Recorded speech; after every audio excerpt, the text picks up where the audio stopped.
Hello mga beshi. Ayan nga magluluto tayo ng sinigang sa baboy.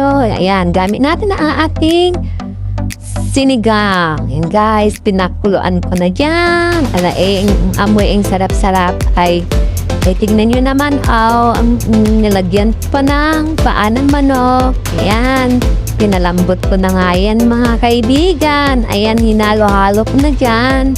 Ayan, tingnan nyo naman. Namoy pa lang. Ulam na.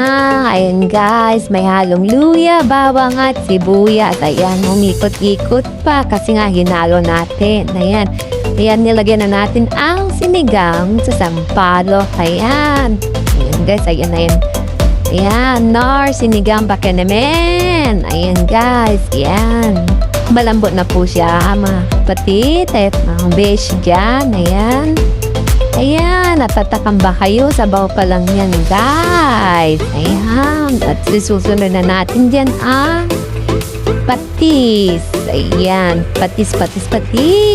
Pero before yan, sinagyan ko na rin siya ng konting asin. Linagay natin ang ating sili. Ginamit ko ang beans. Luma na po yan. Kaya ang inaay na po itapon. Pero pwede pa naman. Ayan guys. Yan. Pwede pa naman yan ulamin. Kung tayo lang naman. At ang susunod yan is lalagay natin ang sa pinakapaborito natin, talong. Ayan, talong na mahaba na hinati-hati ko. Ayan mga beshi. Ayan, natatakam ako dyan guys. Ayan, halo-haloin lang natin, imekos-mekos natin. Ayan guys, ganyan. Din natin siya para sumisip ang kanyang lasa. Ayan guys. Ayan din. Pagka lang, takpan natin siya. Ayan, takpan natin. Maghintay lang tayo ng 2 to 3 minutes at ilagay na natin yan. Ayan. Ang tawag niya yan is, Chinese cabbage or umbok ang tawag. Ayan, guys. Yan. At anong gulay pwedeng ilagay? Ayan.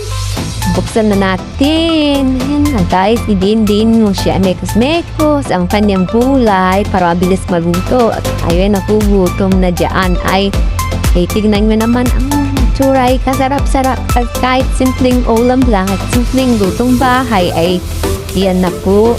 Nilagyan na natin ang Chinese cabbage. Ayan guys, ayan, iing lang natin. At pagkatapos niyan, ilang saglit lang ay paluluto na tayo ay seres back na kakain na. Ayan, papawisan kanyang pag ikay nagtikop ng kanyang sabaw. Ayun guys, ayan.